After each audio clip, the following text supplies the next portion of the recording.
This is Bria Hartley right here, grinning from ear to ear with Sophie Cunningham smiling. Bria Hartley dives for Sophie Cunningham's knees, doesn't even try to avoid the collision, doesn't try to move out the way. Bria Hartley sees Sophie's legs and says, that's the direction I'm going to fall in, even though... And Sophie's mother, Paula Hartley, is a disgruntled player having trouble everywhere she goes. She's playing mean and plays out of control. Sophie Cunningham is writhing on the hardwood floor, clutching her knee in absolute agony, tears streaming down her face as she cries out in pain that echoes through the entire arena. The Indiana Fever star just had her season brutally ended in what can only be described as a vicious assault, disguised as basketball. And the perpetrator? Bria Hartley, caught on camera with that sick, twisted smile while Sophie suffers the most devastating injury of her career. This isn't just another basketball incident. This is a calculated attack that has the entire WNBA world demanding justice. Well, what else can we expect from this league and its officiating? Sophie Cunningham was flat out targeted by a dirty player. Can continue to survive these things. Here you see Sophie Cunningham laid out on the floor, holding her knee. The lady was in tears, crying as Lexi Hall approached her to help her. But this story gets even more explosive because Caitlin Clark just broke her silence, and her reaction has sent shockwaves through the entire basketball community.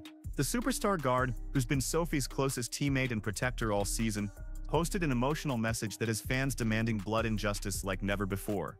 Love you always, Soph. Those 4 simple words carry the weight of months of frustration, anger, and protective instincts that Clark has been holding back while watching her teammate get targeted by dirty players. This isn't just support for an injured teammate.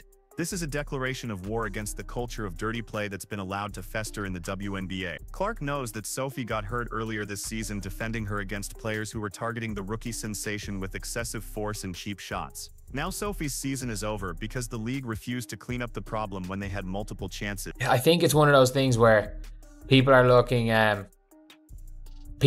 too much into things.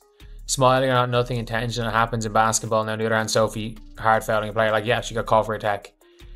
Like, I think we're looking too much into this. I think we are looking too much into this. The medical reports are absolutely devastating and career-threatening.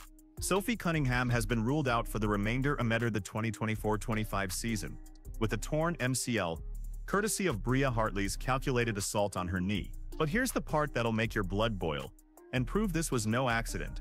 Multiple camera angles caught Hartley grinning ear to ear while Sophie writhed in pain on the floor. That's not coincidence. That's a smoking gun that proves this whole thing was premeditated and deliberate. Let's break down exactly what happened in this sickening collision that has experts calling it one of the dirtiest plays in WNBA history. Late in the second quarter of Sunday's crucial game against the Connecticut Sun, Hartley's driving to the basket when she collides with Kelsey Mitchell near the free throw line. Here's where it gets absolutely twisted and shows Hartley's true intentions. Instead of trying to regain her balance or minimize contact like any normal human being would do, expert analysis shows Hartley deliberately directed her fall straight into Sophie's exposed right knee. That has emerged with Bria Hartley smiling and laughing over this incident of Sophie Cunningham being hurt. That chick grinning after Caitlin Clark got slammed to the ground. And then this chick.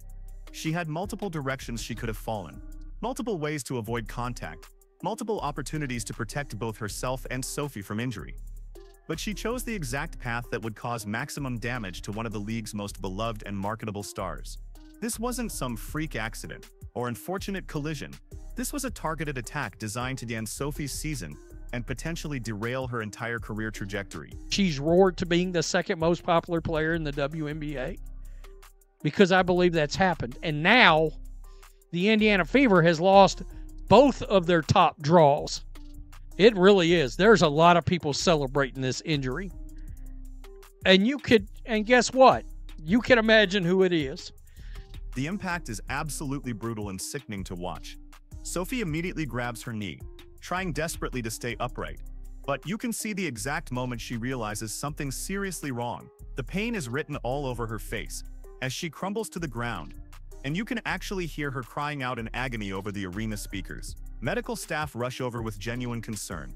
Her teammates surround her, and the entire building falls silent because everyone knows they just witnessed something terrible and potentially career-ending. Grabbing Angel Reese's ponytail. What are we, in preschool? Body checking Skylar Diggins in the open court. What are we doing? Clawing at Rebecca Allen, leaving marks on her shoulder, leaving blood dripping down. And what's Bria Hartley doing during all this chaos and human suffering? She's got this disgusting, satisfied smirk plastered across her face like she just pulled off some master plan. Not a trace of concern for Sophie's well-being. Not even fake sympathy. Not a single attempt to check on her condition. Just pure, sick satisfaction at watching one of the league's rising stars suffer on the floor in front of thousands of fans and millions watching at home. The visual evidence is so damning and conclusive that fans didn't even need expert analysis to see what really happened. Screenshots, slow-motion replays, zoomed-in frames showing Hartley's facial expression. The internet exploded with proof of her twisted enjoyment of Sophie's pain. Social media went absolutely nuclear with hundreds of thousands of fans calling it despicable, deliberate, and demanding the WNBA finally step up and do something meaningful about their dirty player problem that's been getting worse every season. Falling into Sophie Cunningham's knees. Bria Hartley is a dirty player. There's no other way to slice this cake. There's no other way to explain. Watch out for Bria Hartley because she's a dirty ass player. This is Hartley right here coming she tries in. to slide over right there, and Hartley just kind of falls And in she explosion crushes with that lower in leg. You see her immediately grab on the it. knee of Sophie right here. She went down. The hashtag #JeanSuspendHartley started trending nationally within hours, with fans sharing side-by-side images of Sophie's agony and Hartley's smile. Petition websites crashed from the sheer volume of people demanding justice. Even casual fans who barely follow basketball started sharing posts about how disgusted they were by Hartley's behavior and the league's complete failure to protect their own players. But this isn't Hartley's first rodeo with career-threatening cheap shots and deliberate attempts to injure star players. This woman has systematically built her entire reputation on being the league's most notorious troublemaker, and somehow she continues to get away with it game after game, season after season. Her dirty play resume reads like a manual for how to end careers without facing any meaningful consequences. And it looked like Stephanie White is extremely emotional after this hard-fought game. Sophie Cunningham family is extremely pissed off. I think we are looking too much into this, like Bria Hartley smiling after Sophie Cunningham ending up getting injured. Remember the Angel Reese ponytail incident that had the entire basketball world talking about potential assault charges? Mid-game, during a crucial possession with millions watching, Hartley decides the best way to play defense is to literally grab Angel by her hair and wrap it around her hand like she's trying to reel in a fish. Not just a quick tug or accidental contact. She held on for several seconds, using Angel's hair as leverage to maintain position and control her movement on the court. Who does that? What kind of twisted mentality do you have to think that grabbing another woman by the hair during a professional basketball game is acceptable behavior? This isn't preschool playground nonsense or some heat-of-the-moment reaction. This is calculated, premeditated assault disguised as basketball, and it happened on national television in front of millions of witnesses who couldn't believe what they were seeing. Sophie Cunningham got into it with early in the season. What are the odds? What are the odds this incident takes place with Bria Hartley, a player that's found herself in the center of flagrant fouls, in the center of pulling ponytails many times this season? Then there was the Skylar Diggins collision that looked more like something out of a hockey game than professional basketball. Hartley straight up body checked Diggins in open court like she was auditioning for the NHL, with absolutely no basketball move involved whatsoever. Just reckless, cheap contact designed to intimidate and potentially injure one of the league's most skilled and popular players.